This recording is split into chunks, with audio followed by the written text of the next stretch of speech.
cheia de ideias, criativa, visionária? Você consegue ter visão do seu futuro? Quantos aqui se consideram pessoas bem imaginativas aqui? Cadê? Quantos aqui olham para si e acham que faltam, se queria ser mais criativo, cadê? Deixa eu ver. Me parece que é um número maior, mas Deus nos deu essa capacidade. Você lembra qual foi a melhor ideia que você já teve na vida? Para pensar. Peço só para você focar aqui, porque estou construindo um raciocínio aqui de 5 minutinhos com você, e é importante você me acompanhar, e isso tem a ver com o fato da gente estar aqui nessa noite. Talvez você não se lembre agora, mas todos nós já tivemos boas ideias. O fato é que a maior parte das boas ideias não saem do papel, quando vão para o papel. A maior parte das pessoas convivem sonhando, tentando imaginar, mas essas ideias não se tornam realidade. Mas alguma ideia sua, lembre aí, 10 segundinhos, alguma ideia legal que você teve, criativa, na faculdade, no seu trabalho, ela chegou a entrar em ação? Quantos aqui lembram de alguma coisa que você teve uma ideia? Não existia aquele processo, aquilo que você pensou e depois de um tempo, aquilo passou a existir, foi criado, alguma coisa que passou a acontecer, porque você pensou antes daquilo existir. Alguém lembra-se agora aqui? Quantos tem essa experiência? Levante bem alto a sua mão. Quantos aqui não conseguem lembrar disso agora? Ok, quantos não levantaram a mão? Bom, então primeira coisa que eu queria dizer, eu creio nisso, que a gente pode servir como instrumento para ministrar um ao outro. Eu já disse para você aqui ministrar a bênção, saúde, mas eu te peço novamente para você olhar para a pessoa e declarar: Deus vai te dar ótimas ideias, que vão se concretizar, e vão transformar, e vão marcar essa geração. Agora, o que se espera, você crê nisso? Lógico que aí você vai trabalhar, você vai ver quem são os apoios que Deus vai te dar, as pessoas com quem você vai conversar, os mentores que Deus vai te dar, o quanto você vai trabalhar, enfim. A questão é que se espera de uma juventude, de gente jovem, cheia de energia, de coragem, as melhores ideias. Mas você sabe por que está acontecendo um encontro como esse nessa noite? Esse encontro está acontecendo aqui, ele é resultado de um encontro menor, de pastores de jovens, que começou há algum tempo atrás. Nós sentamos numa mesa, e ali nós passamos a nos conhecer, aprender uns com os outros, trabalharmos juntos, nós nos tornamos amigos, a gente passou a andar junto e a sonhar. Esse encontro, antes dele acontecer aqui no Brasil, que a gente chama de capítulo regional, ele acontece em vários países do mundo. E antes dele acontecer em vários países do mundo, em 2012, ele aconteceu lá em Kuala Lumpur, na Malásia. E alguns dos que estão aqui estavam naquele encontro. Ali foi uma mesa global, com aproximadamente 50, 60 líderes, pastores de jovens, de várias igrejas ao redor do mundo. E desde aquele encontro a gente passou a todos os anos, fizemos em San Diego, em Stuttgart, em Lima, enfim, sempre, todos os anos, a gente se encontrando. Esse ano será no Egito, a gente se encontrando para aprender um com o outro, para nos tornarmos amigos, e a partir desta mesa global, aconteceram os capítulos regionais, que neste ano, cerca de 200 pastores, cada pastor lidera pelo menos 500 jovens e adolescentes. A gente vai sonhar, orar, buscar Deus, pensando no Global Youth Movement 2020, que é este congresso que está acontecendo. Então, a partir da mesa global, nós sonhamos com o congresso. Então, olha quantas coisas começaram a acontecer. Uma mesa global lá em Kuala Lumpur, que se repetiu vários anos, que se transformou em capítulos regionais em cada país. Tem até aqui pode colocar na parte dos capítulos, se vocês puderem ir aí pelo computador, Botrel. Pode ir à frente. Stuttgart, os capítulos regionais, América do Norte, Brasil, na Ásia, Norte da África, na Ásia Central, África, Europa e na América Latina. Nós nos encontramos. E a base de tudo isso, sabe o que é, gente? Não é o evento em si, mas são relacionamentos. Andarmos com relacionamentos saudáveis.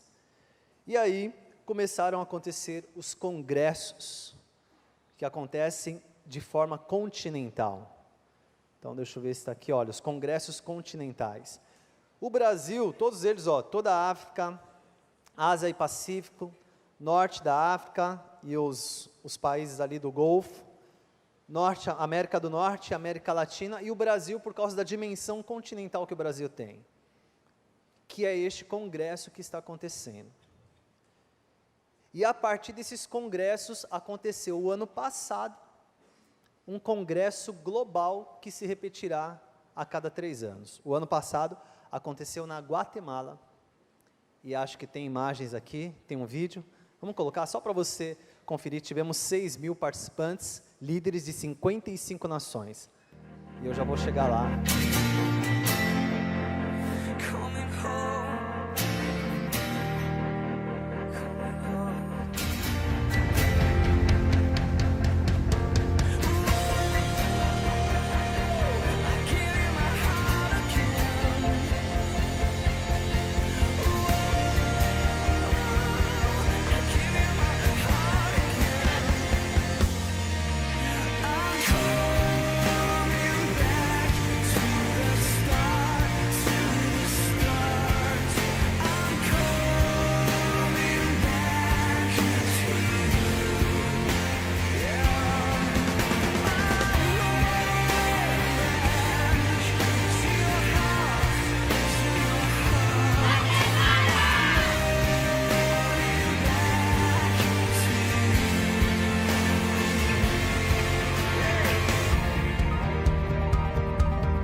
Pode aplaudir ao Senhor por tudo isso que Deus está fazendo.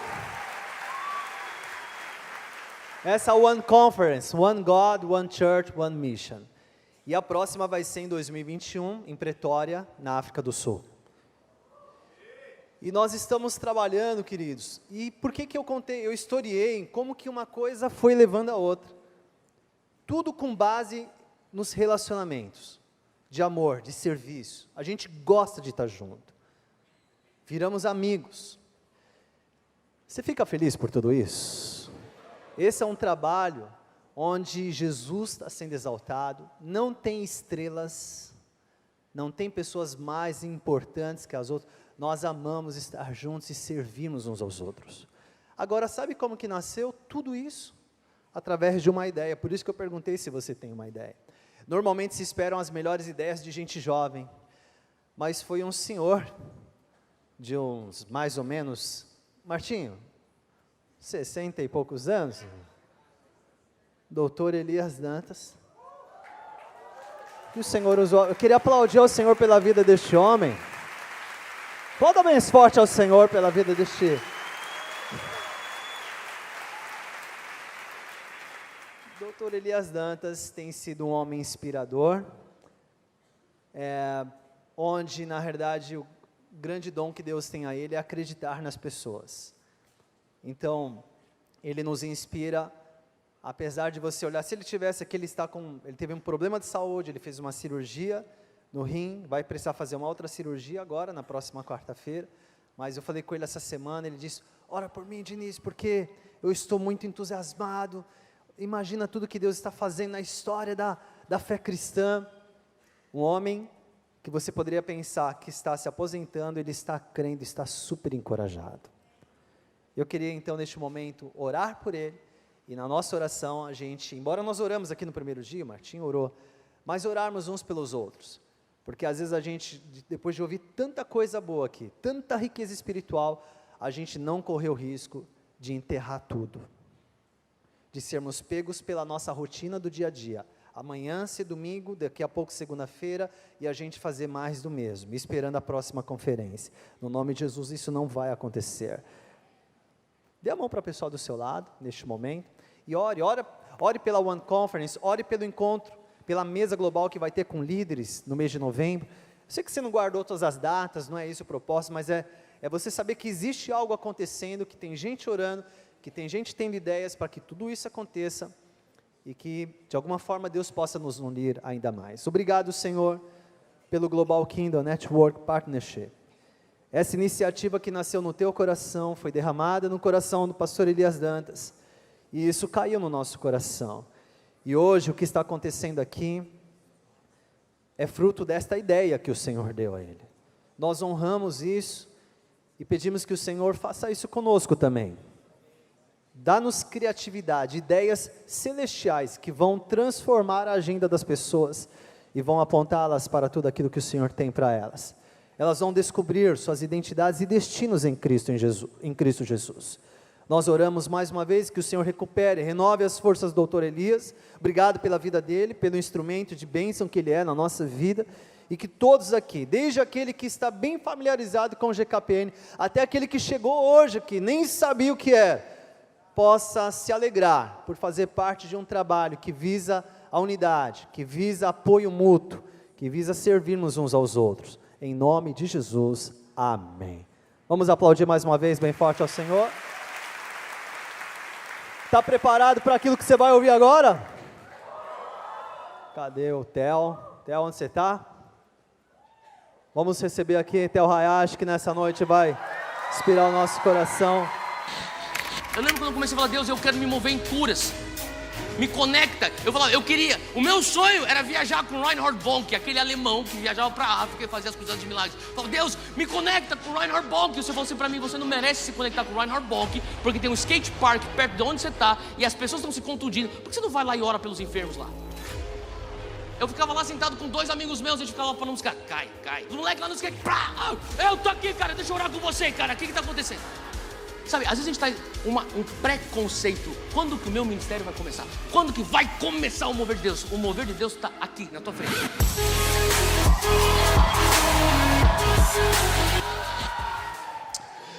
Boa noite, pessoal. Vamos ficar de pé onde você estiver. Fica de pé. É uma honra eu poder estar aqui com vocês. GKPN, eu quero agradecer todo o pessoal aí da mesa diretiva.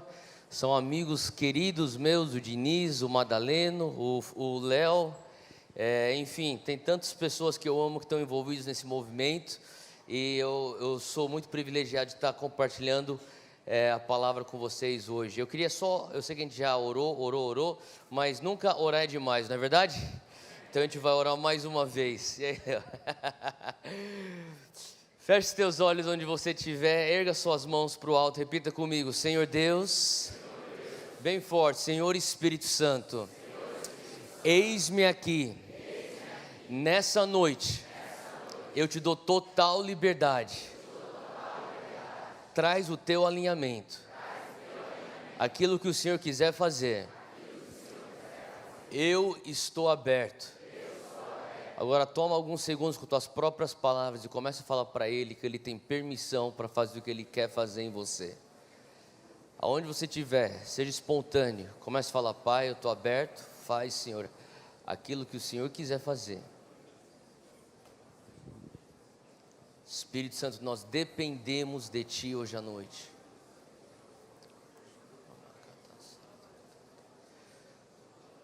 Fala: Espírito Santo, eu preciso da Tua ajuda hoje.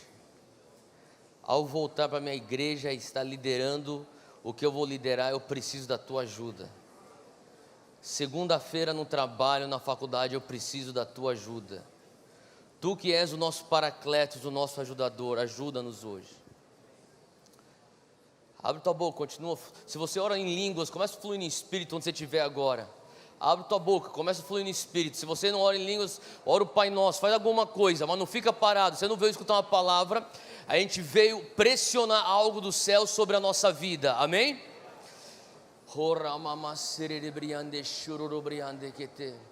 Começa a fluir, onde você estiver, começa a falar: Espírito Santo, eis-nos aqui, nós precisamos algo dos céus, eu quero algo de Ti, Senhor. Mais do que uma palavra, eu vim para ter um encontro contigo agora. Mas, Senhor, abençoa, Pai, a nossa nação, abençoa as nossas igrejas, Pai. Nós queremos voltar com algo fresco para as nossas igrejas, Deus, para as nossas cidades, Senhor.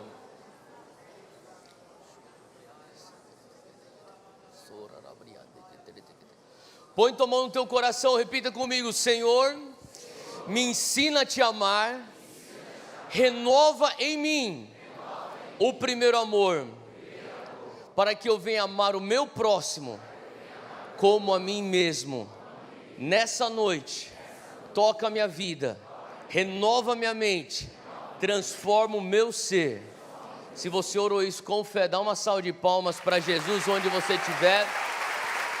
Glória a Deus, glória a Deus. Antes de você sentar, fala para quem está ao teu lado: se prepara, Deus tem coisas novas para você.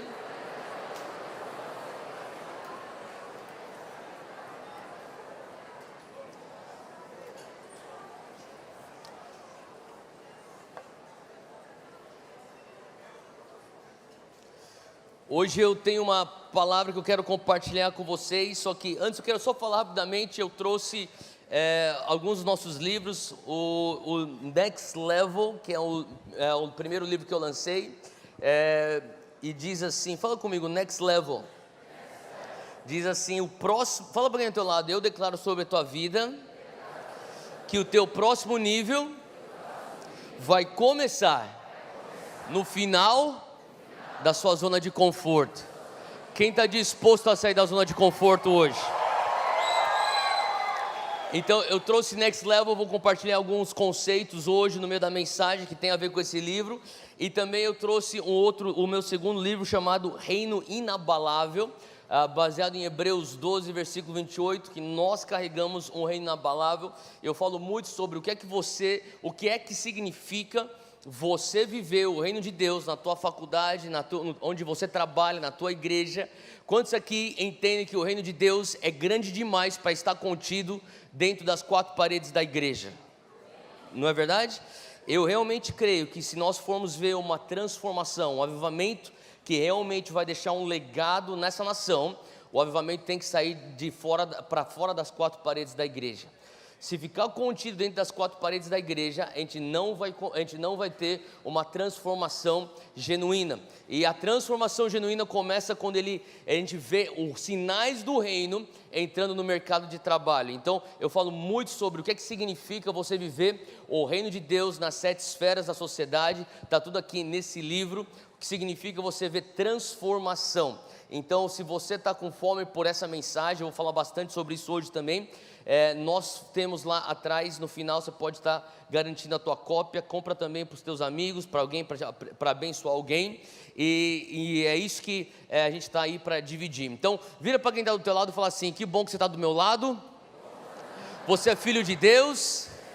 Você tem o DNA de Deus. Deus é generoso. No final do culto, exerça a tua generosidade. Vai lá no fundo e compra um next level para mim, em nome de Jesus, amém. Amém? Esther capítulo 4, abre aí comigo, Esther capítulo 4, eu tenho uma mensagem que está dentro do meu coração, eu quero compartilhar isso com vocês, e depois a gente vai dar espaço para o Espírito Santo fazer o que Ele quer fazer, amém? Amém. Esther capítulo 4 é a história de Esther, a rainha Esther, aquela garota que cresceu sempre chamando a atenção porque ela era muito linda, e ela tinha esse dom, e o Senhor tem começado a falar comigo sobre uma geração que é dotada. Talvez você pense: Theo, eu não tenho um dom, eu não tenho um talento, eu não tenho uma habilidade. A verdade é que Deus te deu algo, e se você conseguir primeiramente identificar esse algo, segundo, se você conseguir multiplicar aquilo, e se você conseguir se pôr à disposição com o teu dom para ser usado por Deus, o Senhor pode transformar o mundo com o teu dom. Você acredita nisso? E eu creio que nós estamos aqui, somos líderes que estamos dispostos a fazer a diferença. Esther era uma garota que talvez ela não tinha entendimento por que ela nasceu tão linda. E ela acaba então chegando numa posição de influência. Ela está num lugar de influência ela é a rainha agora, casada com o rei, e do lado do rei ela tem uma oportunidade para realmente fazer a diferença. Fala comigo, fazer a diferença. Quem aqui tem a convicção que você nasceu para fazer a diferença? Levanta a mão aqui, tá? Esther, ela era uma garota que talvez ela sabia disso, mas no versículo 14, que é o que nós vamos estar olhando agora, daqui a pouco, você começa a escutar então a voz do seu tio Mordecai, como uma voz profética, despertando o propósito do dom dentro dela. Eu creio que nós somos uma geração dotada, como eu disse, mas às vezes o dom que está dormente carece de uma voz profética para despertar aquilo e fazer com que haja então um gatilho que vai transformar ou culminar numa transformação. E Esther, ela estava para dar para trás, no versículo 14, ela está num lugar onde o povo de Israel está debaixo da ameaça de um genocídio. Mordecai, então, ele vem e marca uma conversa com ela, em secreto, porque as pessoas não podem saber que ela é judia, que Mordecai está falando com ela, que ele conhece ela. E debaixo dessa ameaça, Mordecai começa a sentir que a sua sobrinha, que ele preparou para estar naquele lugar, está começando a dar para trás. E diante disso ele diz no versículo 14: Esther, porque se de todo te calares neste tempo, socorro e livramento virá de outra parte para os judeus. Fala comigo, socorro e livramento. Eu queria que você entendesse uma coisa aqui. Essa palavra tem falado muito comigo. Sabe, eu entendo que o que Deus está querendo dizer para nós hoje é que Deus vai fazer no Brasil e nas nações o que Ele vai fazer com você ou sem você. Deixa eu falar de novo. Deus vai fazer o que Ele vai fazer no Brasil e nas nações com você ou sem você.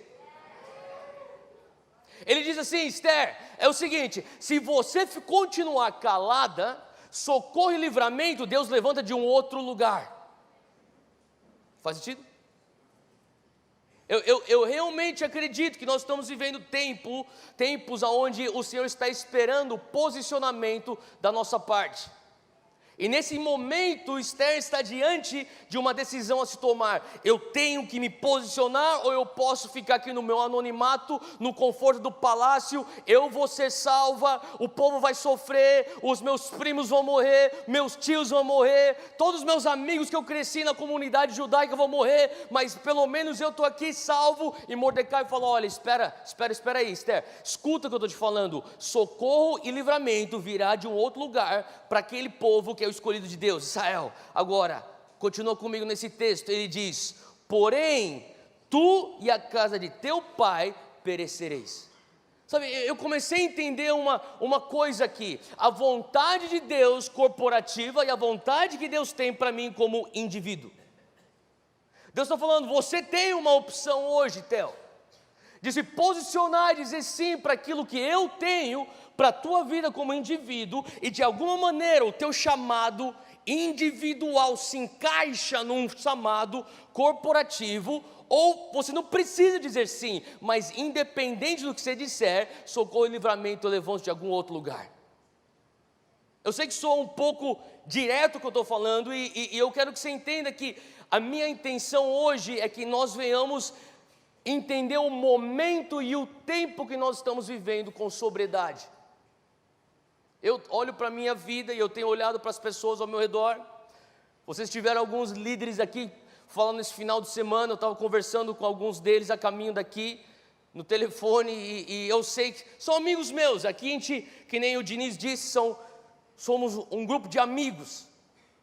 A verdade é que, sabe, o Senhor está fazendo algo incrível nessa geração, que eu me pergunto, e eu olho para mim e falo: Deus, às vezes a matemática não fecha.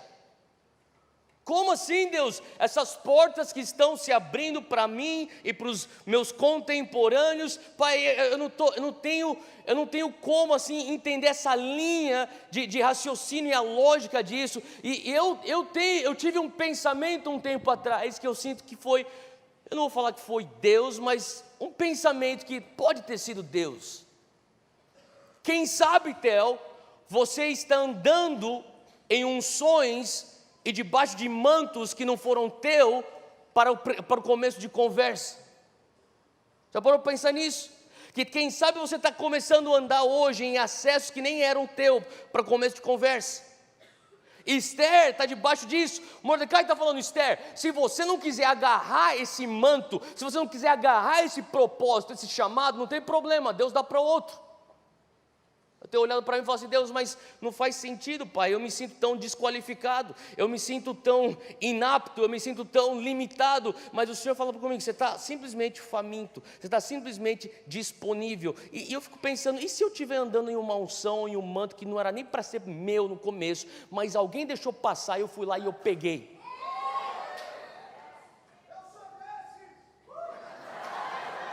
É o Israel. Vocês estão aqui comigo, gente? Fala um pouquinho ao teu lado: se você deixar teu manto cair perto de mim, eu pego e levo embora.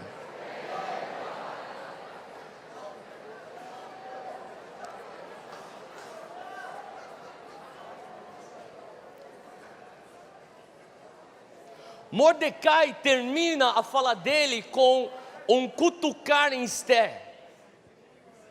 Ele fala assim: Esther, é o seguinte, você tem que entender uma coisa: se você continuar calada, Deus vai usar outra pessoa. Não pensa que você vai ficar ilesa aí, sozinha numa bolha, intocável. Você, sabe o que eu comecei a entender? Vocês estão comigo aqui, gente? Me dá um pouco de feedback aqui, fala um amém, um aleluia, fala alguma coisa. Senão eu vou pedir para o Israel sentar aqui, vou ficar só eu e o Israel aqui. Gente, eu quero que você entenda uma coisa: o que Deus está querendo fazer é uma coisa que Ele vai fazer com a gente ou sem a gente, e a gente tem que entender que é um privilégio participar disso. Sabe, o momento que você muda a tua comunicação de eu tenho a oportunidade para eu tenho o dever, alguma coisa está errada. Eu quero continuar cumprindo a grande comissão com o sentimento que eu tenho o dom e o prazer e a oportunidade. Nunca é simplesmente um fardo de obrigação. Faz sentido o que eu estou falando? E é isso que ele está falando, Esther. Mas quem sabe, e ele cutuca Esther e deixa a pergunta lá, que vai ficar atormentando ela naquela noite. Quem sabe, Esther, versículo 14, você não nasceu para um tempo como este. Aonde que ele está cutucando? Naquele lugar, daquela alma humana que quer fazer a diferença. Eu lembro há um ano atrás, nem um ano atrás, uns 7, 8 meses atrás, eu estava com a Júnia, minha esposa, e a gente estava indo para o aeroporto, a gente estava atrasado, a gente pegou um trânsito, a gente estava em Los Angeles, na Califórnia, para embarcar de volta para o Brasil, a gente pegou um trânsito e a gente perdeu o voo.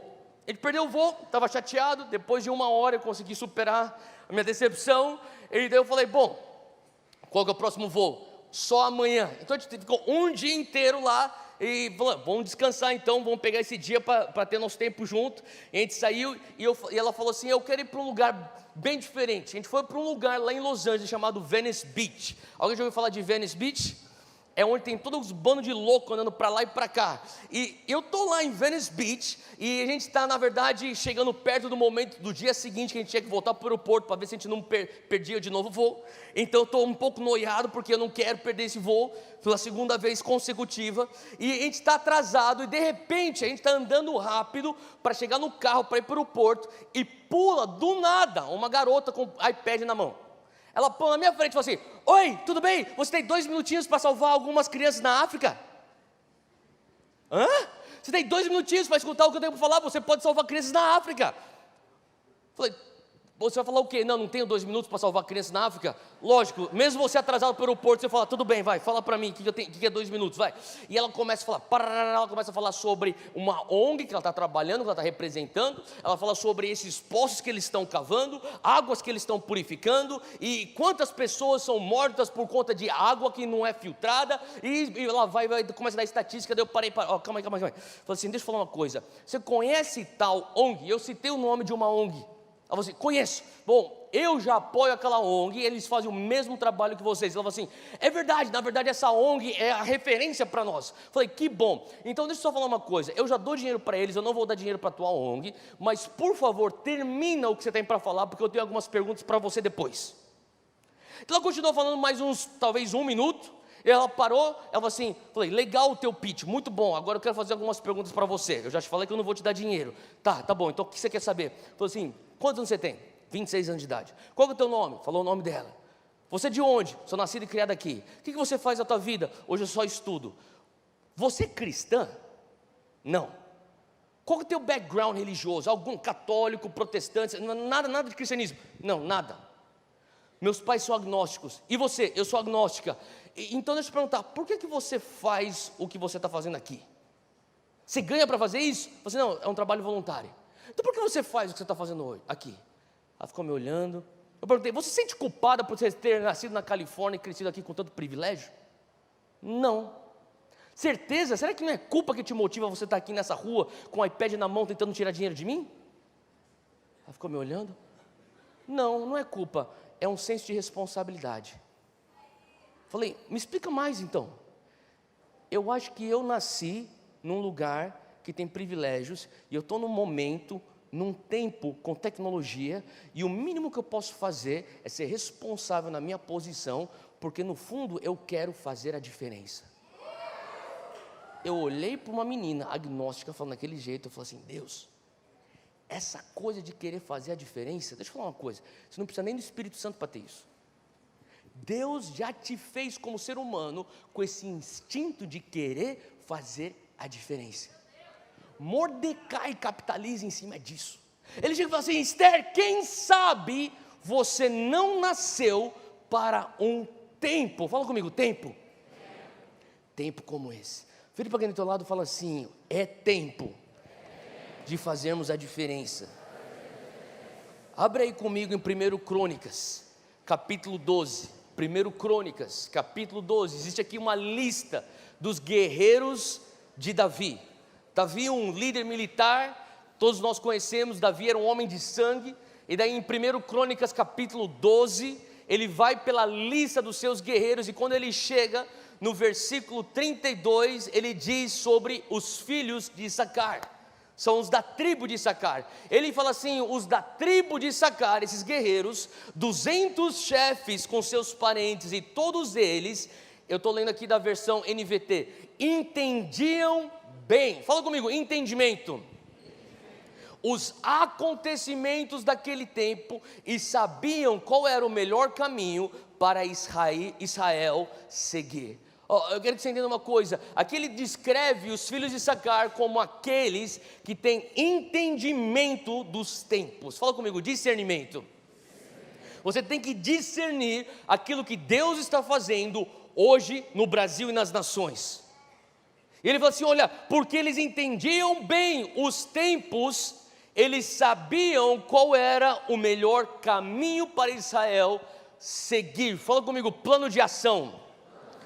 Deixa eu falar uma coisa, o teu melhor plano de ação tem a sua raiz no discernimento dos tempos. Você pode ter a melhor estratégia do mundo, você pode ter a visão mais incrível do mundo, mas se ela não tiver de alguma maneira conectada com entendimento dos tempos. Deus, o que o Senhor está fazendo agora em 2020 no Brasil? Eu sei que está em 2019, mas já estou pensando na frente. 2020 no Brasil. O que o Senhor tem para a próxima década, de 2020 a 2029? E todo líder que está aqui tem que estar pensando em década. O que o Senhor está falando para a nossa nação? Não adianta você ter um plano de ação que funcionou em 2010. Deixa eu te falar uma coisa, você tem que discernir os tempos. Para 2010 aquela estratégia dava certo, para 2020 talvez não dê. Eu lembro quando eu me mudei de volta ao Brasil, há uns 10 anos atrás, uma das primeiras coisas que eu fiz foi começar a viajar com um homem chamado Randy Clark. Randy Clark é um evangelista que Deus usa com sinais e maravilhas, é um homem de avivamento, e o que eu mais gostava de viajar com o Randy, não eram necessariamente as reuniões, elas eram poderosíssimas, a gente via tanta cura, cego vendo, aleijado andando, a gente via surdo ouvindo, a gente via tudo isso, de uma maneira palpável, constante. Se você não acredita que Deus opera os milagres nos dias de hoje, é só você aparecer num desses cultos, vai zoar a tua teologia, mas enfim, eu estava lá com o Randy, e a coisa que eu mais apreciava dele eram as minhas conversas de bastidor. Em uma das minhas conversas de bastidor, o Randy falou para mim, eu falava sobre o sonho do Dunamis. Falava, Randy, ele falava, por que você voltou ao Brasil? Randy, eu sei que eu estou aqui com você, só que daqui a pouco eu vou começar um negócio chamado Dunamis. Me conta o que é esse Dunamis. Dunamis é um sonho que eu tenho de ver nossas universidades cheias do fogo do Espírito Santo, alunos universitários cheios do DNA do Reino dos Céus, se movendo em sinais, maravilhas, onde nós vamos ver salvações, onde nós vamos ver então o perdido voltando para a casa do Pai, onde nós vamos ver o profético fluindo de uma maneira natural. Eu sonho em ver o céu invadindo a terra na universidade, Randy. Ele falou assim, que legal que você sonha isso vai acontecer, mas deixa eu te falar uma coisa, uma estatística de história de igreja. Falei, fala, Randy. Assim, eu estudei todos os avivamentos, e Randy, para as pessoas pensam que ele é só um evangelista, mas ele é um teólogo, ele é um cabeçudo, e ele falou assim, olha, deixa eu falar a porcentagem, ele falou assim, 99% dos moveres de Deus que aconteceram na história da igreja, a oposição do mover atual, 99% das vezes, eram os líderes do mover anterior. 99% das vezes, os líderes do mover anterior se tornam a oposição do mover atual. Por isso que eu estou falando para você, o que Deus está fazendo em 2020 não tem nada a ver com o que Ele fez em 2010. Eu lembro quando eu comecei o Dunamis, vinha uns tiozão, falava para mim, mas esse fogo, na nossa época, lá na época das comunidades, lá na época da década de 80, na década de 90, legal. Eu estou pensando, por que você não está continuando pegando fogo por Jesus? Eu jurava para mim mesmo, continuo jurando, eu nunca vou ser um tiozão, que vai falar para a nova molecada, na minha época eu tinha fogo que nem você, hoje eu sou mais sábio. A tua sabedoria é o disfarce da tua covardia. Não chame sabedoria a tua omissão, a falta de um viver radical pelo Evangelho. Mordecai cutuca Esther e diz assim: quem sabe não foi para um tempo, fala comigo, tempo, que você não está no trono.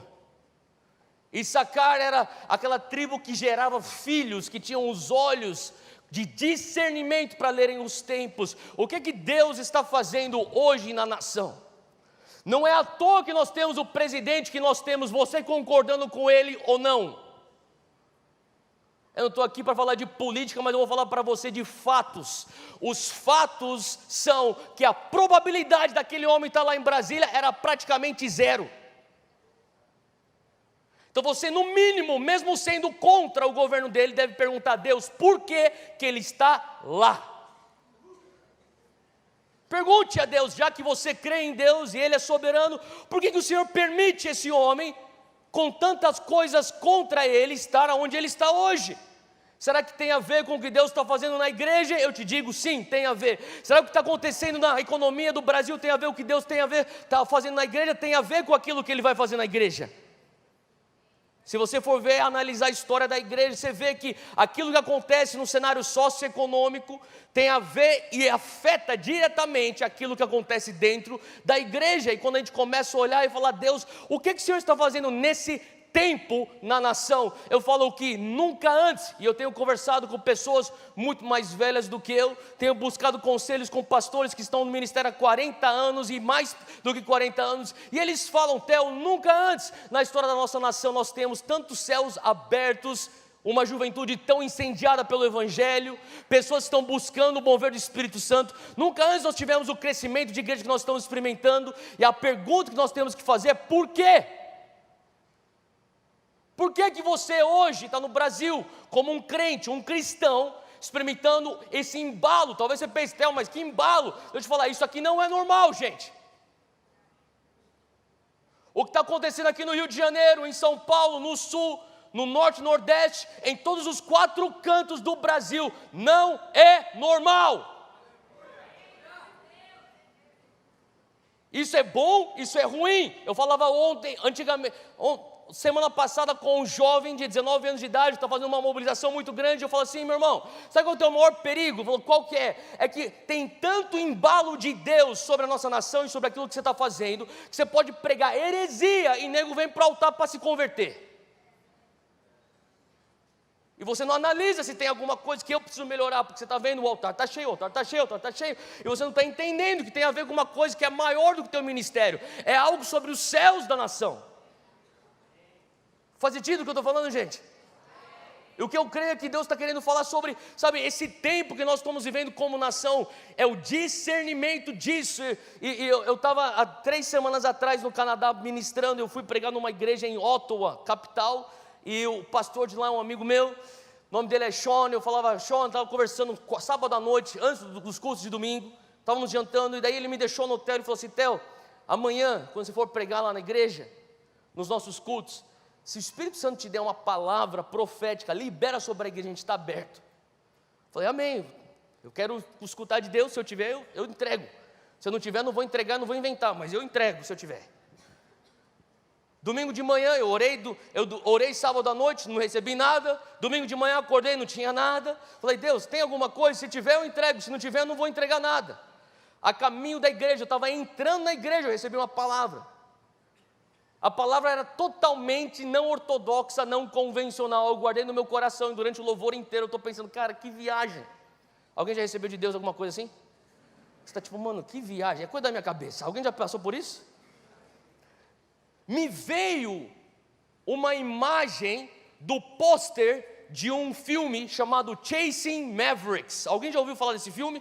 Chasing Mavericks, alguém já ouviu falar desse filme? Tá.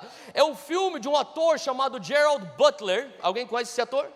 Tá? E esse cara é um surfista nesse filme, e ele está ensinando esse jovem surfista a pegar onda, e ele está falando sobre ondas que são tipo os big wave riders, tá ligado? Aquelas ondas que são tipo prédios de 6 metros de altura, de 6 andares de altura, que assim, não são as ondas que a gente assiste, tipo Felipe Toledo, Gabriel Medina pegar, é um outro tipo de surf isso aqui. Isso aqui é o tipo de surf que os caras preparam a vida inteira para pegar uma onda, e aquela uma onda, se o cara não entrar certo na onda, mata a pessoa. Faz sentido o que eu estou falando?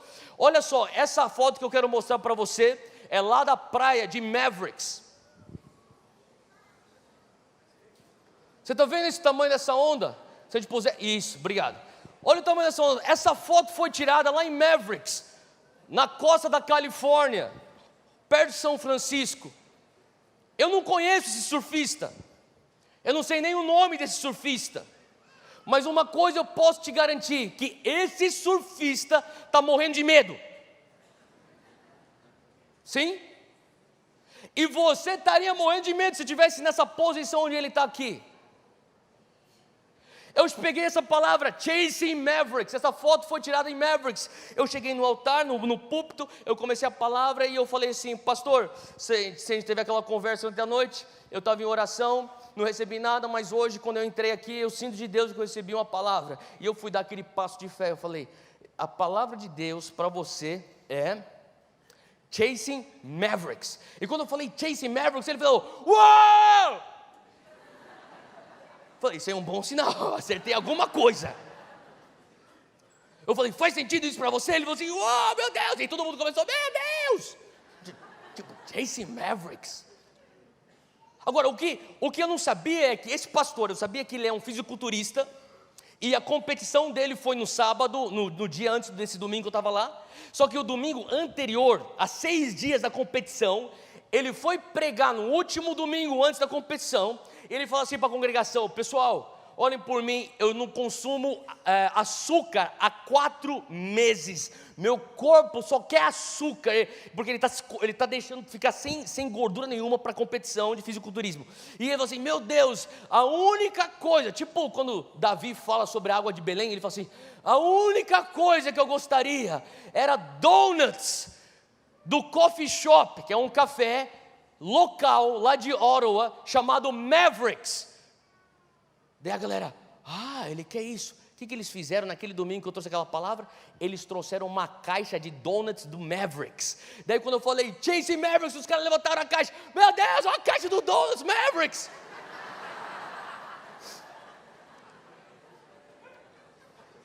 Daí eu falei, Deus, mas o que isso tem a ver? Eu sei que não foi sobre donuts que o Senhor me deu essa palavra. E Deus começou a falar, avisa ele que está chegando uma onda do tamanho de Mavericks para essa igreja.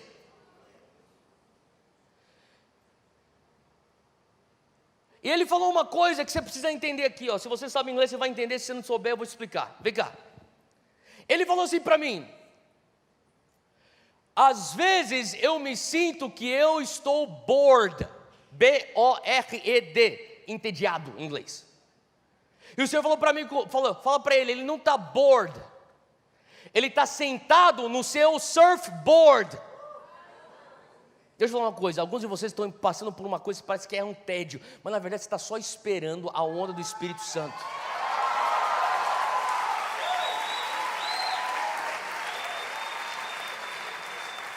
Parece que você está bored, só que você está em alto mar, você já passou a arrebentação, você está sentado lá, você está tipo, nada está acontecendo, nada está acontecendo. E eu estou falando para você, sabe, se você fosse assistir esse filme você entenderia, ou e eu sei que quem está no Rio de Janeiro deve ter bastante surfista aqui, então deixa eu te falar uma coisa. Muitas vezes você faz coisas que são não convencionais, por exemplo, acordar 5 horas da manhã para ir para a praia. Você põe toda a tua roupa de borracha no teu carro, você empilha todas as tuas pranchas, ninguém está lá, você está lá sozinho, naquele frio, sentado na tua prancha, e a tua cabeça está tipo, o que eu estou fazendo aqui, Deus? Eu pensei que eu escutei tua voz, eu fiz o sacrifício que eu tinha que fazer, eu paguei o preço que eu estou pagando, o que eu estou fazendo aqui? E Deus está falando assim, você está correndo atrás de um Maverick, eu estou mandando um Maverick para você, a única coisa que eu preciso é que você tenha paciência, discirna os tempos. Eu lembro quando eu voltei para o Brasil, há 11 anos atrás, eu era menos ocupado do que eu era hoje, então eu tinha bastante tempo para fazer bate e volta lá para o Guarujá, em São Paulo. Eu ia com um amigo meu que era surfista, e ele falou assim, eu vou te ensinar a pegar onda, e eu até hoje não aprendi, mas eu ia lá. E quando a gente chegava lá, ele pegava, ele parava o carro, as pranchas estavam no carro, eu já estava para tirar as pranchas, ele falou assim, calma, espera um pouco. Ele saía, ele ia para um pico mais alto, ele ficava assim,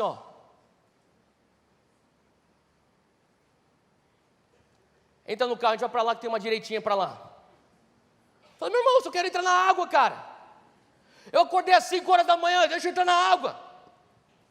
Sabe, eu creio que Deus está levantando uma geração que tem esse discernimento para ler os tempos, para entender o que Deus está fazendo. Deixa eu falar uma coisa, Deus está fazendo alguma coisa na nação, você precisa ter os olhos para enxergar, porque senão você não vai saber como você tem que agir. Israel está nessa situação. Eu estava falando sobre esse meu amigo Sean, eu dei essa palavra para ele, mas há um tempo atrás, na verdade 5 semanas atrás, a gente começou a abrir. Eu vou voltar um pouquinho essa história, vamos lá. Abril de 2018, um amigo meu chamado Andy Bird, que é um dos líderes da Jocum, ele vem para o Brasil, vem para São Paulo, ele fala, Theo, vamos almoçar. Ele foi dar uma aula numa escola de missões, a gente foi junto, a gente sentou numa mesa, numa churrascaria, onde o céu encontra a terra, e a gente estava lá, e de repente ele começou a abrir o coração dele, começou a falar assim, eu estou dando desencorajado, eu tô sem fé. Eu falei, o que está acontecendo, Andy? Eu disse, cara, tem uma coisa tão incrível que eu pensei que ia acontecer, mas parece que não vai acontecer. Ele estava falando sobre o The Call do Lou Engle, vocês conhecem o The Call? Tá. Que estava transicionando para The Send.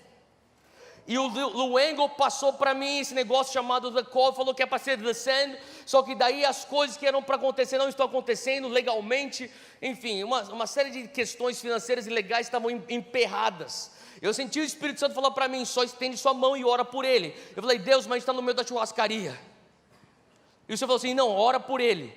Eu peguei e falei, Andy, dá aqui tua mão, eu vou orar por você. Eu peguei a mão dele, comecei a orar, eu falei, Deus, tudo aquilo que tiver emperrado, desemperra, desbloqueia, faz um caminho onde não tem caminho. E eu como um amigo, eu estou querendo só ajudar ele, como um amigo, ele está sem fé, eu estou orando e de repente a glória de Deus começa a descer sobre aquela churrascaria. Quem já viu a glória de Deus descer num lugar totalmente inusitado, sabe o que eu estou falando? E de repente começou, de repente a gente está lá tipo, na churrascaria, mano, muito louco. Daí eu passou um pensamento assim, tipo, mano, os caras vão pensar que você é muito louco. Eu falei, meu, já estão pensando, então deixa eu pensar mais. Continuei lá orando pelo meu amigo. Todo mundo na mesa, tinha uns 3 outros 4 líderes do Dunamis, todo mundo chorando, a glória de Deus naquele lugar. Eu abro o olho, tinha um garçom com um espeto assim na mão. O garçom não sabia nem que estava se metendo, só sentiu que tinha que chorar. Era a glória de Deus, coitado, nem sabia. Cara, a glória de Deus invadiu aquela churrascaria. Eu falei em nome de Jesus, amém. Quando eu falei amém, deu 30 segundos, o telefone dele tocou. Ele falou, cara, é o advogado. Ele atendeu o telefone e falou, me dá um segundinho. Em questão de 3 horas, a gente ficou lá muito tempo comendo. Em 3 horas ele recebeu 5 telefonemas. Em 5 telefonemas ele ia para o estacionamento, voltava. Para o estacionamento, voltava. Em 5 telefonemas, tudo que estava desbloqueado tinha destravado. Totalmente destravado. Ele bota, na hora de pagar a conta, ele olha para mim e fala assim, Theo, é você. Eu falei, o que sou eu, cara? Você tem que entrar nesse negócio. Eu falei, não, você está maluco, velho. Eu estou cuidando de uma igreja, eu estou cuidando de um negócio chamado Dunamis, eu tenho 2 filhos pequenos, uma família, você está louco, cara. A última coisa que eu quero é isso, porque eu também sabia que eu tinha que botar dinheiro nesse negócio. Então eu falei assim, eu não quero esse negócio não, cara. Eu estou aqui só para te encorajar. Eu falei, não, você pode dizer sim para aquilo que Deus já está dizendo sim? Eu falei, Deus, sim, eu não sabia nem o que era. Eu falei, sim. E daí o Denis, que é o cara que toca toda a operação do Dunamis, na saída, eu falei, você concordou fazer parte do quê? Sei lá, um negócio chamado The Send. Era nesse naipe que eu estava, em abril de 2018. Enfim, fui descobrindo o que era esse negócio até fevereiro de 2019. Quando a gente chega lá em Orlando, não sei, alguém estava aqui lá em Orlando? A galera tá.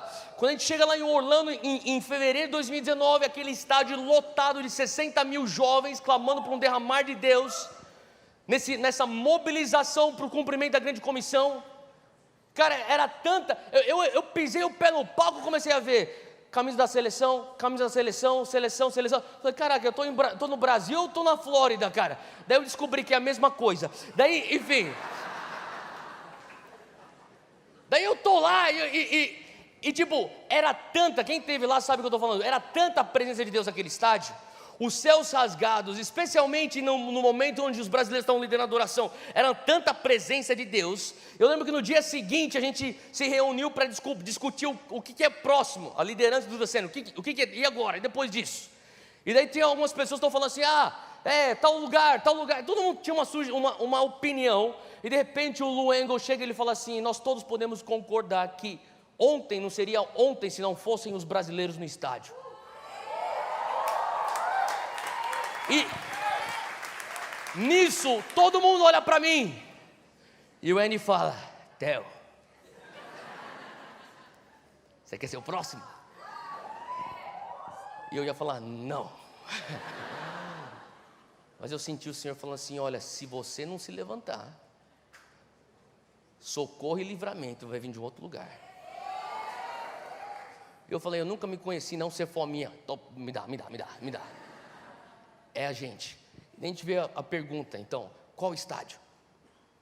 Eu pensei, vamos para o Allianz Parque, que é menor lá em São Paulo, é mais controlado, é tranquilo, 55 mil pessoas, a gente consegue ralar o ano inteiro e tentar ver se a gente consegue fazer alguma coisa nisso. E eu estava conversando com o Andy no telefone, e ele estava perguntando para mim, ele me ligou: Theo, e aí, conseguiu fechar o estádio? Eu falei: cara, a gente está tentando entrar em contato com o pessoal lá da diretoria, não está conseguindo ter retorno, mas cara, ele falou assim: cara, e aquele outro estádio grande lá que você tem perto da tua casa? Ah, o Morumbi? Não, aquilo lá é grande demais, vamos para o Allianz Parque. Eu falei: mas você não orou a respeito daquilo lá? Não, mas o Allianz Parque é mais tranquilo, tem 55 mil assentos, vai dar certinho, é o tamanho ideal. Eu estou falando, ele falou assim: mas você orou a respeito disso? Eu falei assim: não, mas eu acho que é o Allianz Parque. Eu estou falando isso na frente de um restaurante, quando de repente eu olho, eu levanto a cabeça, quem que me vem andando na minha direção? O presidente do São Paulo. Falei: caramba, eu sou São Paulo, eu queria xingar o cara, porque até agora ele não está dando jeito no meu time, mas eu vi que aquele negócio não tinha nada a ver com o meu coração de São Paulo, não tinha a ver com uma coisa dos céus. Daí eu falei: Andy, você não vai acreditar o que aconteceu. Ele falou assim: o que aconteceu? O presidente de São Paulo acabou de entrar nesse restaurante aqui que eu estou comendo agora. Eu falei assim: e agora? Sabe o que é isso? Ele falou: o quê? É um sinal de Deus, vai lá e fecha o Morumbi com ele. Enfim, não fui fechar com ele naquele momento, mas eventualmente a gente fechou o Morumbi e não foi fazer Allianz Parque. 5 semanas atrás a gente abre as inscrições para Allianz Parque.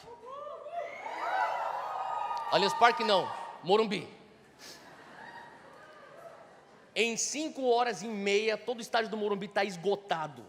Eu não estou falando de inscrição de graça, estou falando paga. 5 horas e meia, tudo esgotado. Quando deu 1 hora, 10 mil, eu liguei: ô Denis, dá uma ligada lá nessa empresa aí que faz o ticketing aí, que deu algum pau no sistema dos caras, que isso aqui é impossível, velho. Eu falei assim: cara, eu já liguei 4 vezes lá. É verdade, está vendendo mesmo, cara.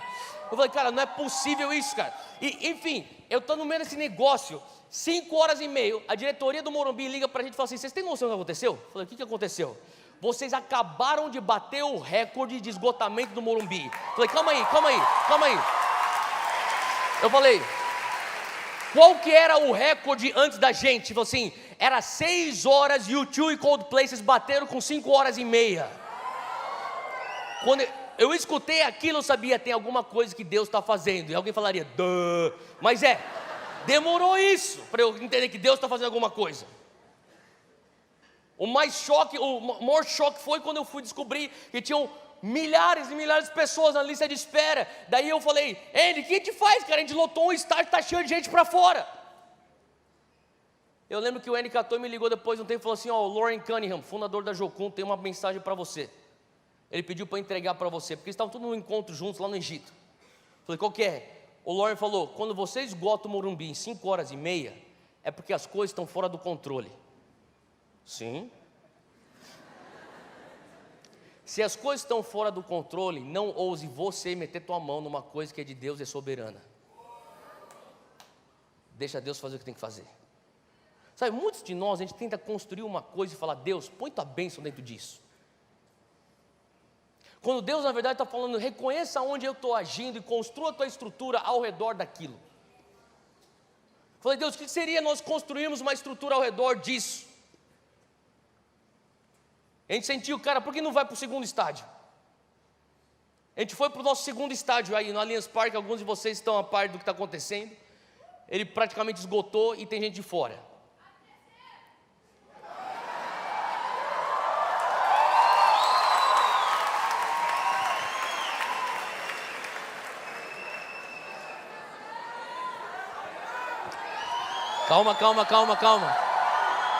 Calma.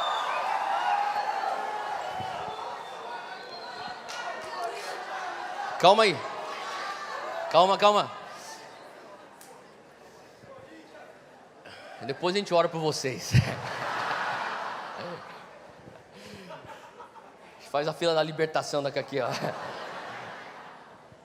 A gente está orando e falando, Deus, o que é o próximo passo? Eu estou dividindo isso com vocês porque eu quero que vocês entendam uma coisa. Eu sei que tem muito pastor de jovem aqui. Não tem a ver com o nome de um ministério. Não tem a ver com o nome de 6 líderes liderando o movimento. Tem a ver com uma coisa que está acontecendo na nação do Brasil. Eu cheguei hoje de manhã da Holanda. Ontem eu estava com os líderes que estão mobilizando aquilo que é conhecido como Awakening Europe, um movimento que está lotando estádios na Europa. Eles falaram, Theo, quando a gente soube dos 2 estádios no Brasil, eu reuni minha equipe e teve um ciúme santo que tomou conta da gente. Se eles fazem no Brasil, isso a gente tem que fazer isso aqui na Europa. Sabe, eu creio que Deus está fazendo uma coisa no Brasil que é catalítica. O Brasil como uma nação catalisadora, um gatilho que vai ser o efeito dominó nas nações. Só que a gente precisa entender o que Deus está fazendo na nossa nação. Nós precisamos ter o entendimento e o discernimento. Abre comigo em Êxodo, capítulo 33, eu quero continuar a mensagem. Versículo 12, Moisés ele está diante de uma onda. Se a gente puder deixar só essa onda aqui, mais um pouquinho, por favor. Sabe, eu estava meditando sobre, Pai, como que se navega o favor? Sabe, eu quero que você entenda que o que está acontecendo hoje na nação brasileira é um favor do céu sobre o Brasil. É algo soberano de Deus que é além de denominações, é além de redes de igreja.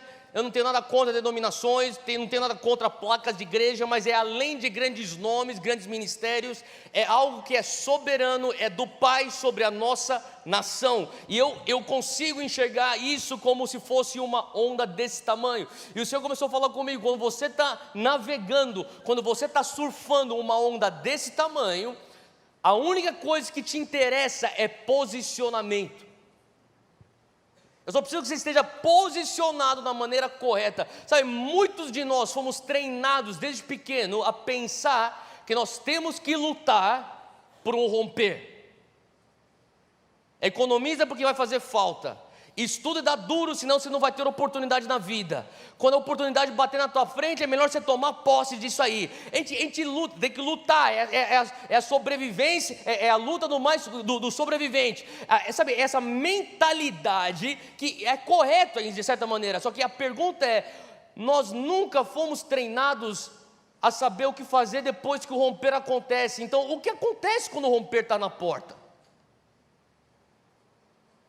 A gente luta, na cabeça a gente sabe, tem que jejuar, tem que orar, tem que discipular, tem que ganhar alma, tem que expandir, tem que dar passo de fé. A pergunta é, quando vem o avivamento, o que se faz com o romper de Deus?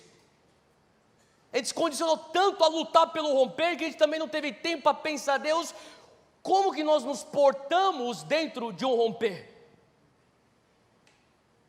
Eu lembro que, há um tempinho atrás, eu fui para a Coreia. Foi a primeira vez que eu fui ministrar na Coreia, foi no mês de março. Eu estava conversando com alguns pastores coreanos, eles me falaram uma coisa que me chocou, eu levei de volta para casa com isso. Eles falaram assim, Theo, você tem que entender que a Coreia é um fenômeno da história da igreja. Nunca antes, em algum momento, um país entrou num avivamento tão rápido quanto a Coreia. No final da década de 50, a Coreia é tida como se fosse Camboja, Laos, Vietnã, esgoto a céu aberto, as ruas de terra, injustiça social, crise econômica. Daí Deus levanta um homem, muitos já ouviram falar de Yong Cho, e ele começa um movimento de oração. Existe um avivamento que é derramado naquela nação, que culmina numa reforma. Hoje a Coreia é tão próspera quanto países que nem Japão, Singapura.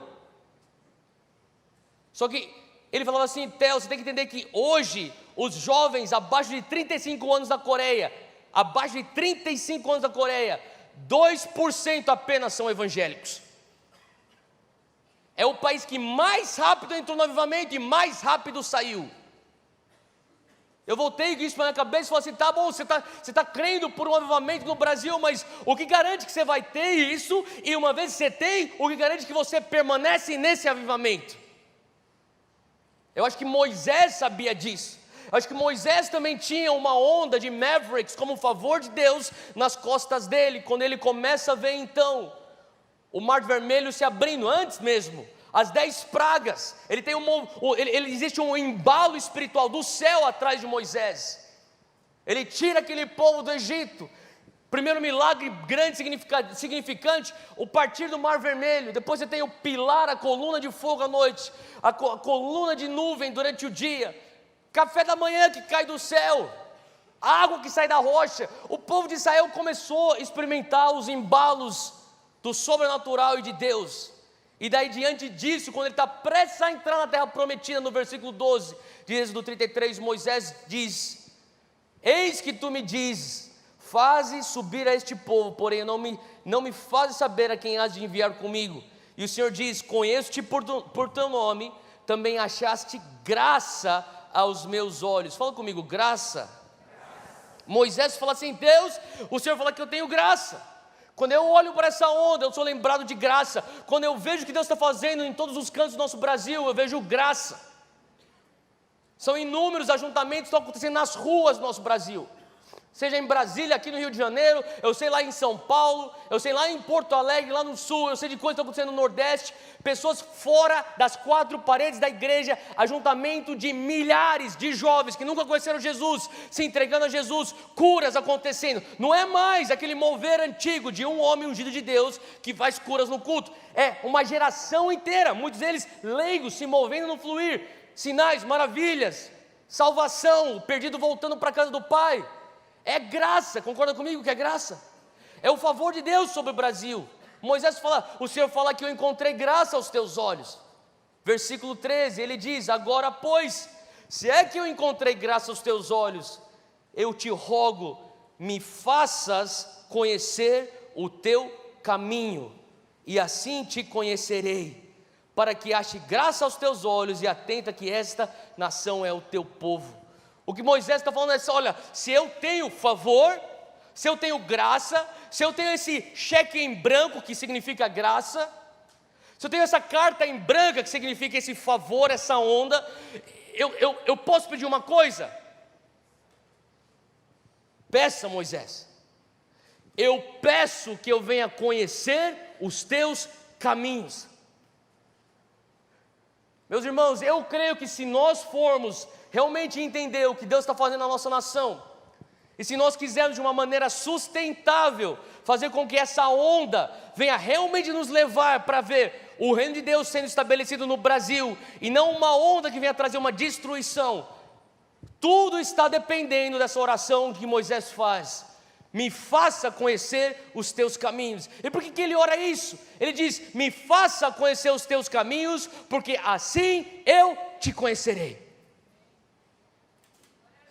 E se eu te conhecer, Moisés continua aqui dizendo, ele fala assim: se eu te conhecer, eu vou achar mais graça aos teus olhos. Sabe, ele entendeu a economia dos céus. Aquele que tem um compromisso para conhecer a Deus, sempre vai ter o favor de Deus. Deixa eu falar, nós temos um favor de Deus. O que nós vamos fazer com essa carta em branca? Será que nós vamos usar essa carta em branca para conhecer os atos de Deus ou os caminhos de Deus? Sabe, Israel conhecia os atos de Deus. Se eu perguntar aqui, quantos aqui já viram Deus curar? Levanta a mão. Quantos aqui já viram Deus libertar? Levanta a mão. Quantos aqui já viram Deus salvar? Levanta a mão. Deixa eu falar uma coisa: Deus curou, Deus salvou, Deus libertou, Deus proveu. O que faz você? Uma pessoa que sabe aquilo que Deus é capaz de fazer, mas não necessariamente uma pessoa que conhece Deus. Moisés fala: Pai, eu sei o que o Senhor pode fazer. O povo de Israel também sabe o que o Senhor pode fazer.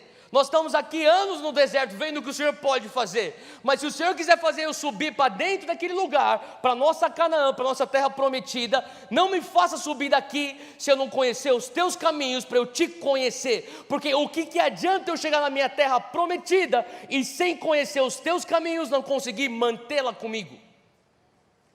Moisés fala: olha, é nítida a diferença, o povo sabe o que você faz, eu quero conhecer teus caminhos para conhecer quem tu és. Abre comigo para Salmo 103. Salmo 103, versículo 7. Davi fala uma coisa que é bem claro, ele fala assim: o Senhor Deus, versículo 7, ele fala, fez notórios, fala comigo, conhecidos. Ele fala assim: Deus fez conhecidos os seus caminhos a Moisés. O que Deus fez ser conhecido a Moisés? Fala comigo, seus caminhos. Mas olha só, ele faz a diferenciação de uma maneira tão clara. E Deus fez notórios os seus feitos aos filhos de Israel. Eu amo o sobrenatural, eu amo os milagres, as curas, os sinais, os prodígios. Mas deixa eu falar uma coisa: se nós não graduarmos como igreja, de não só buscarmos os sinais, para buscarmos os seus caminhos, o avivamento que nós estamos buscando, ele não é sustentável. O avivamento só se torna sustentável quando você e eu, com 100% de sinceridade, com 100% de transparência perante Deus, podemos orar. Possamos orar: Deus, eu não quero a tua provisão. Deus, eu não quero a tua proteção, se vier às custas da tua presença. Deus, eu não quero a tua bênção, se a tua bênção me custa o abençoador. Deus, eu não quero entrar na terra prometida, se uma vez que eu entrar na terra prometida eu descubro que o Senhor nem está lá dentro. Eu não quero isso. E Moisés fala: Deus, se eu achei graça aos teus olhos, se a tua presença não for comigo, não me faça subir daqui.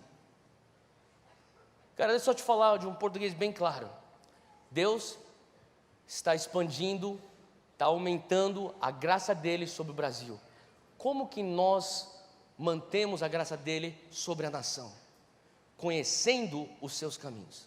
Você pode perguntar: Theo, mas tudo bem, o que significa os caminhos de Deus? Se você estiver anotando, eu tenho uma definição bem simples para os caminhos de Deus. Os caminhos de Deus são os princípios e os processos que Deus opera em nossas vidas, oriundos da sua natureza. O que significa que o que Deus está fazendo na tua vida é customizado para você, não tem nada a ver com o que Ele está fazendo com a pessoa do teu lado. Então para de se comparar. Para de se comparar quantos seguidores no Instagram o fulano tem, quantas pessoas vão para o acampamento, quantos jovens vão para o acampamento. Cara, o que Deus está falando com você, se comprometa a Deus. Eu estou comprometido com os teus caminhos. Faz sentido o que eu estou falando, gente? Quando você tem um compromisso com os caminhos de Deus, você conhece Deus e você está descansado. Você tem um descanso que você fala assim: Deus, eu entendo que o Senhor está fazendo, o Senhor está trabalhando dessa maneira comigo. O que significa que muitas pessoas falam: eu quero a paz que excede todo entendimento. Quem quer a paz que excede todo entendimento? A paz é o descanso. Deixa eu falar uma coisa, só que as pessoas não estão percebendo que quando você fala eu quero a paz que excede todo entendimento, você tem que estar disposto a entrar em lugares que você não entende. Só que você quer entender tudo. E Deus quer trabalhar com você de uma maneira que você não vai entender. E naquele lugar que você não vai entender, Ele vai te dar a paz que excede todo entendimento. Só que a gente quer ter controle de tudo. E eu estou falando uma coisa, sabe? Deus está fazendo uma coisa na nossa nação. Israel, se você puder. Deus está fazendo uma coisa na nossa nação que a gente precisa entender. Pai, às vezes eu vou entender, às vezes eu não vou entender. Sabe o que você não vai entender muitas vezes? Quem são os pastores aqui? Levanta a mão. Você é pastor aqui, ou líder de jovens, levanta a mão bem alto. Sabe o que você não vai entender e que eu também não vou entender? Por que Deus está usando uma pessoa menos preparada que você? Que tem mais alcance que você? Que fala com uma geração de uma maneira que você não fala? Mas Deus, eu não estou entendendo isso, mas no meio de tudo isso, o Senhor me dá uma paz. E por que o Senhor me dá uma paz? Porque eu estou comprometido com os teus caminhos. Eu estou comprometido com os teus princípios e os teus processos. E eu termino com esse último versículo. Abre comigo em 2 Samuel.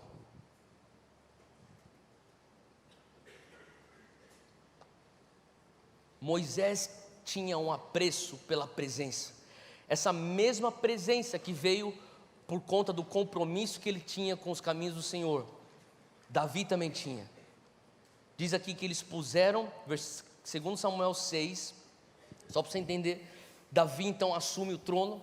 Quando ele assume o trono, a primeira coisa que ele quer fazer, ele quer trazer a presença de Deus, a arca, de volta para a cidade de Davi. Então, a arca estava na casa de Abinadab.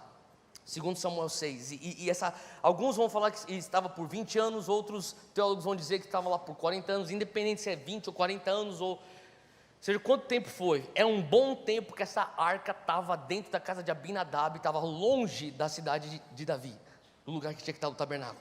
Então, Davi fala, a primeira coisa, eu vou trazer de volta essa arca. E quando ele começa a trazer de volta a arca, versículo 3, puseram a arca de Deus numa carroça nova e a levaram da casa de Abinadab na colina. Uzá e Aiô, os filhos de Abinadab, conduziam a carroça com a arca de Deus. Aiô andava na frente, Davi e todos os israelitas iam cantando e dançando perante o Senhor, ao som de todo tipo de instrumento atrás.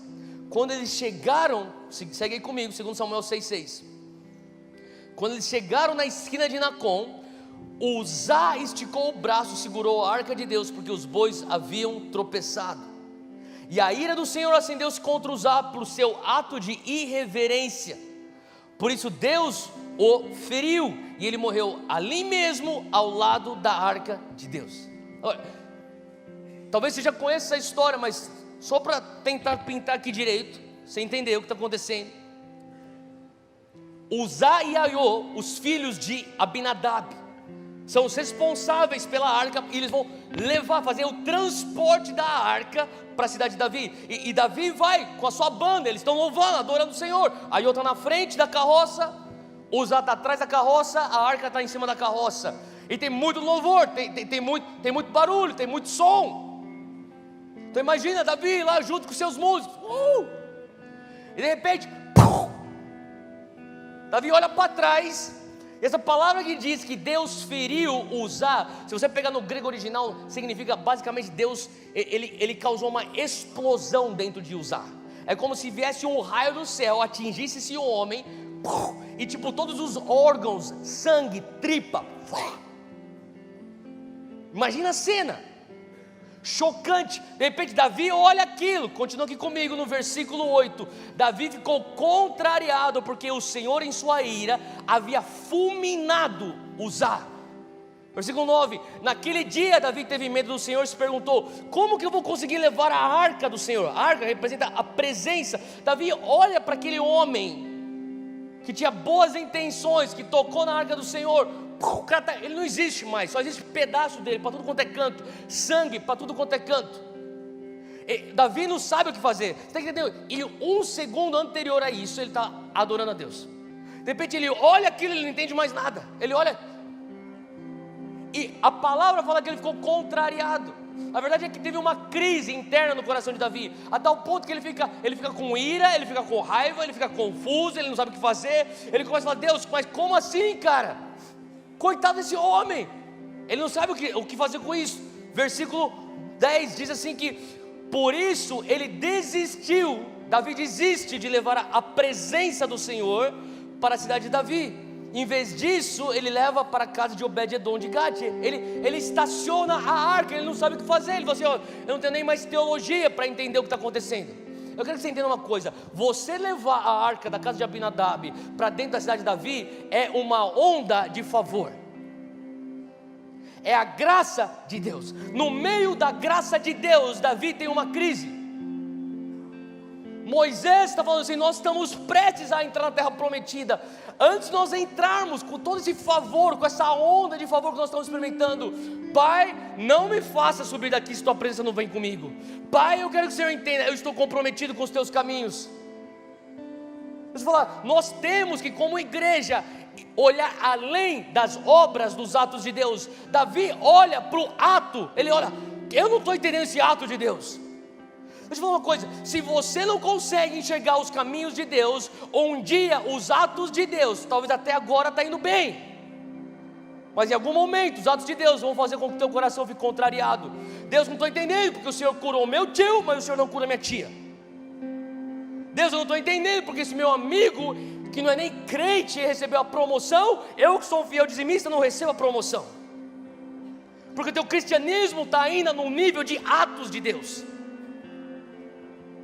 Davi está naquele lugar onde ele está pego por conta de um ato de Deus, ele está contrariado, ele está em crise. Deus, eu pensei que eu estava fazendo a coisa certa, eu estava fazendo aquilo que era certo, Deus. Eu pensei que Abinadab, ele estava fazendo a coisa certa a Deus. Versículo 11: a arca do Senhor, a presença do Senhor, ficou na casa de Obed-edom por 3 meses. Fala comigo, 3 meses. E o Senhor o abençoou e a toda a sua família. E eles disseram ao rei Davi: o Senhor tem abençoado a família de Obed-edom e tudo que ele possui por causa da arca de Deus. Então Davi, com grande festa, fala comigo, grande alegria, ele foi à casa de Obed-edom e ordenou que levassem a arca de Deus para a cidade de Davi. Escuta isso. Eu sei que o tempo já passou, mas só segura aqui rapidinho. Davi escuta a notícia: Obed-edom, aquela casa que você estacionou a arca, está abençoada e toda a sua casa. Quando a palavra de Deus fala toda a sua casa, não é só a família imediata dele. Significa, normalmente é de 150 a 200 pessoas que tem a ver com o comércio daquela família. Então 200 pessoas foram abençoadas por aquilo.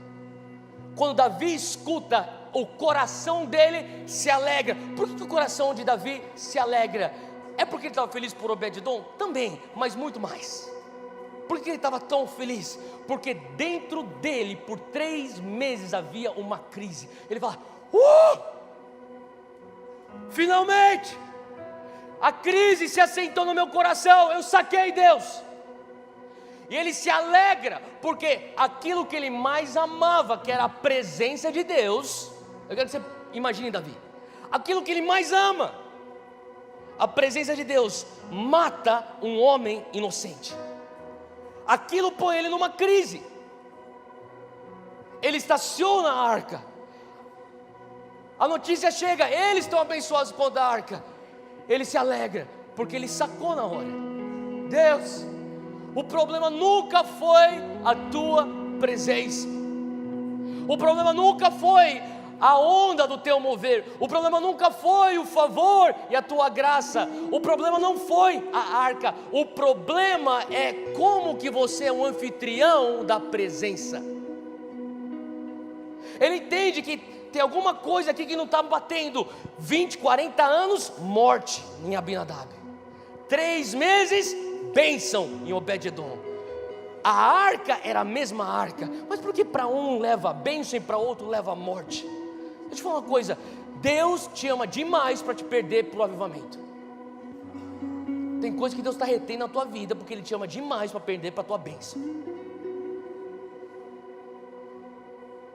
Davi, ele entende que talvez Abinadab tinha 2 filhos, que eles cresceram com a arca na sala. Eles olham, e os amiguinhos vêm para brincar na casa deles de videogame, e eles perguntam: o que é esse negócio? Isso aí é a arca da presença. Estão almoçando: que negócio lá? Aquilo é a arca da presença. Estão jantando: cuidado aí para não esbarrar na arca aí. A palavra de Deus fala que Deus feriu Uzá pelo seu ato de irreverência. Sabe por quê? Em algum momento, em 20, 40 anos de mover de Deus, alguém ficou irreverente. Se acostumou com a presença, se acostumou. Então a gente vai lá para o culto, vai ter mais nego sendo curado. A gente vai ser salvo. E aí, quanto é que foi? Foi os 40 hoje que foram se converteram. Que legal, glória a Deus, vamos comer alguma coisa. Faz sentido? Quando tem um mover de Deus sobre uma nação, o que mais nós precisamos fazer é proteger o nosso coração da leviandade da presença de Deus nessa nação. Alguma coisa aconteceu que Obed-edom, ele recebe depois da notícia: essa arca aqui acabou de matar aquele homem. Posso deixar aqui da casa? Reverência. E Davi, ele entende: os teus caminhos, os teus caminhos. Você não precisa abrir isso aqui, só anota, Números 4, depois você lê em casa. Números 4 tinha a maneira correta, o caminho de Deus para transferir a arca. O caminho de Deus para transferir a arca nunca foi sobre uma carroça nova. Eram os levitas segurando com aquela vara nas argolas, e Davi, ele recebe a notícia com alegria. E quando os que carregavam, versículo 13, a arca davam 6 passos, passos ele sacrificava um boi e um novilho gordo. Davi, vestindo o colete sacerdotal de linho, foi dançando com todas as suas forças ao Senhor, enquanto ele e todos os israelitas levavam a arca do Senhor. Davi, ele saca, ele fala assim, sabe o que é? Não tem a ver com os atos, tem a ver com os caminhos. Então ele volta para a casa de Obed-edom e fala assim, agora a gente vai fazer que nem Números 4, os caminhos de Deus. 1, 2, 3, 4, 5, 6, sacrifica, adora. 1, 2, 3, 4, 5, 6, sacrifica, adora. É mais devagar. Vamos pôr numa carroça, é mais rápido, é mais legal, é novinha a carroça. Mas não é o caminho de Deus. O que é o caminho de Deus? É tudo aquilo que protege a presença de Deus. Sabe, eu falo isso com sobriedade no meu coração. O que Deus está fazendo no Brasil hoje é lindo, é incrível. Mas se a gente não conseguir olhar além dos atos, para se comprometer aos caminhos, em algum momento a gente percebe que existe irreverência no nosso coração. E a maneira que Deus está nos levando, às vezes ele retém algo, porque algumas pessoas estão com pressa demais. Eu estou com pressa, tenho que chegar lá, sabe? Deus está falando assim, olha, o que adianta você sair correndo para entrar na tua terra prometida, e você chegar lá e eu não estou lá? Eles vão devagar, 6 passos, sacrifício, mas é a maneira que eles garantem a presença indo com eles. Na tua igreja, faz aqui, glória a Deus pelos métodos novos, mas eu falo uma coisa, não abra mão da presença. Na tua igreja, no teu grupo de jovens, seja o que for que você está fazendo, você pode ter os bons métodos, só que não está no método, está na presença o segredo. As pessoas perguntam para mim, Theo, como é que você consegue fazer o negócio do Dunamis? No final das contas, a gente tenta fazer o melhor que tudo, só que se a presença de Deus não aparece no ajuntamento do Dunamis, é a coisa mais trágica. Que tragédia é essa? Se aprontar, você fazer um planejamento, você fazer todo o LED certinho, a banda ensaiada, o vídeo promo maneiro, e a presença nunca aparece. Hoje eu creio que o Senhor está querendo trazer um compromisso com os caminhos de Deus, que nos leva a proteger a presença. Que essa onda de avivamento que Deus está trazendo sobre o Brasil, que não venha causar destruição, mas que venha levar transformação. E a única maneira fazendo isso é quando protegemos os caminhos do Senhor. Fica de pé onde você está, eu quero orar com você.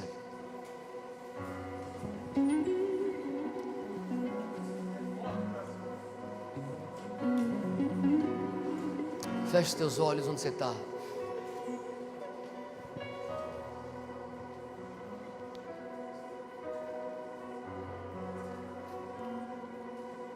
Feche os teus olhos na presença do Senhor agora. Só foca nele agora.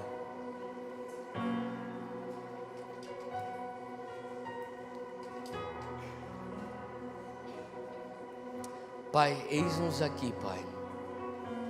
Nós reconhecemos que o Senhor está trazendo uma onda sobre a nossa nação. É além de denominações, é além de rede de igrejas, é além de nomes. Nós reconhecemos, Pai, que é além de ministérios, nós reconhecemos que é algo soberano. Hoje nós queremos dizer, não nos faça subir daqui, se tua presença não for conosco. Hoje nós queremos dizer, mostra-nos os teus caminhos, para que assim venhamos te conhecer. Pai, nós te louvamos pelas curas, nós te louvamos pelas salvações, nós te louvamos pelos atos, mas Pai, nós queremos olhar além disso, olhar para quem Tu és. Pai, eu peço que no fundo hoje, que nós venhamos sair daqui com uma fome de Te conhecer, que nós venhamos ter uma fome no nosso coração de fazer com que todos os jovens que nós lideramos venham Te conhecer, não apenas experimentar os Teus atos, mas Te conhecer. Pai, que nós venhamos ser de alguma maneira como Obed-edom, protegendo, Pai, a Tua presença. E fazendo assim nós seremos abençoados. Em nome de Jesus.